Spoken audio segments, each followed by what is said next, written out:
There's an incredible connection here. Families, patients are incredibly strong people.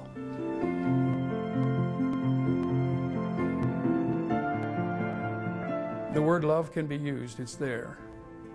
When people that have only known you a couple, 3 days in the middle of the night and they come to find out how you are after checking the patient.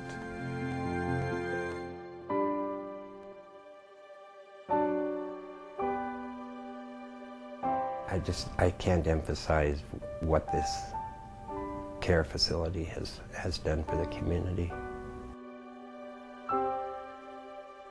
The Hospice Care Center was a dream of the people who founded the hospice. We are the only inpatient hospice care center between Salt Lake City and Denver.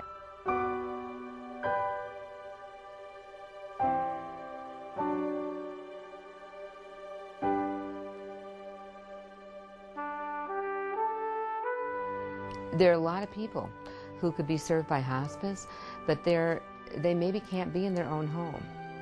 Maybe they're turning to hospitalization because they're too sick or they have a symptom out of control.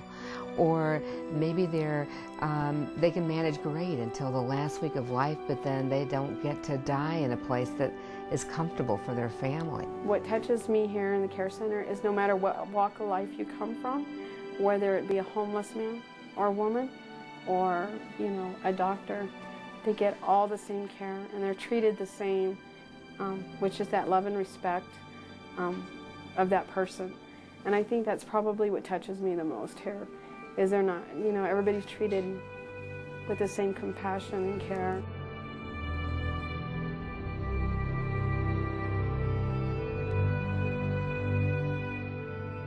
The care center is a unique place. It has fabulous staff of doctors, nurses, CNAs, team assistant, volunteers. People come in there and it's a crisis.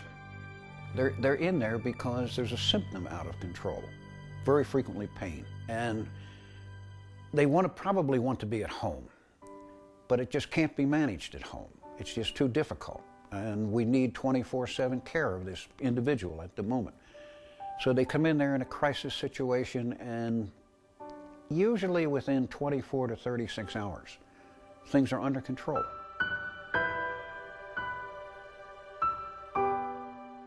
Those that do in fact die there have died in an environment which is, as the best we can make it, non-institutional.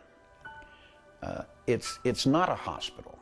I tell people that, you know, our goal is to have this be as much like home as it can possibly be. Families will come in and they'll say, well, where's the monitors?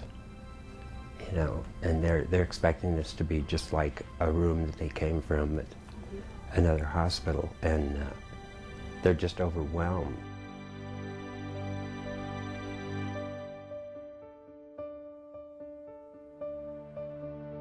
The Hospice Care Center is similar to a hospital level of care in that there are physicians that see the patients every day, there are nurses that see the patient every day, chaplain and social workers and CNAs are part of that team too. What's different about the Hospice Care Center is we have a fewer number of beds and we have a lower patient to nurse ratio. The nurses are afforded more time to spend with their patients and families than in the other settings.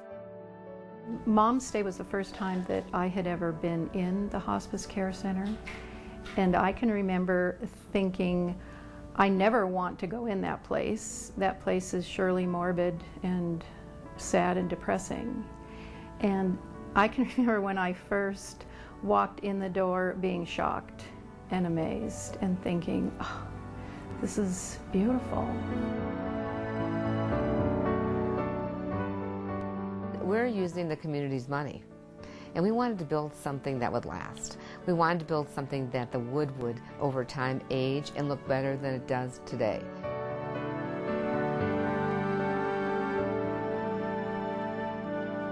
We have a special media room for kids. They can play the Wii game, they can play other games, they can be on the computer. They can just get a break. The actual facility is spectacular. When you get down to the room itself, it too is spectacular in that you never seem to run out capacities.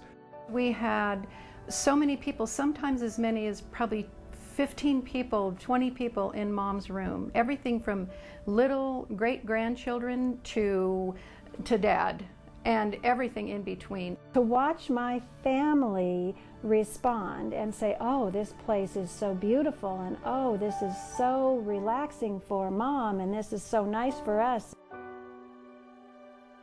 We have a family kitchen, so families can cook a meal if they want to cook the favorite food of the patient, because that's the kind of thing you do at home maybe.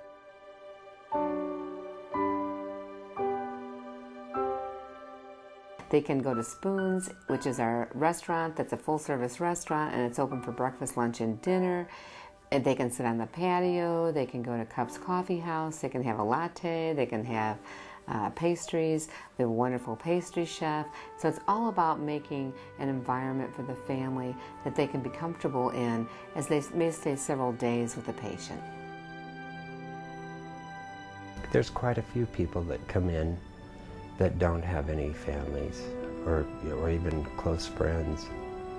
You know, they might have family from out of town, and so we're able to call the volunteers to come in and kind of do a vigil with them. They'll sit here for 2 or 3 hours and read stories to them, you know, just hold their hand, just to be here.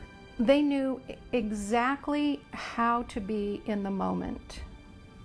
And that was from the volunteers to the nurses, to the aides, to the doctors. They seemed to have a sense about when to be happy and joking and joyful and when to be a little serious. They knew how to be with us and with Mom in the moment.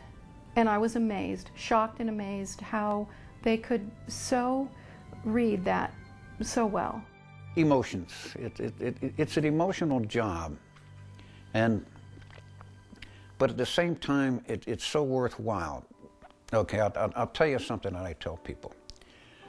When we have the toughest nights, when things are really, really tough, when there are people in there who are agitated or in pain or young people dying, whatever it is, the toughest nights, when I come home and when the lights are out and I lay down in bed, I give thanks. I give thanks for the privilege of having been part of what is going on in that place.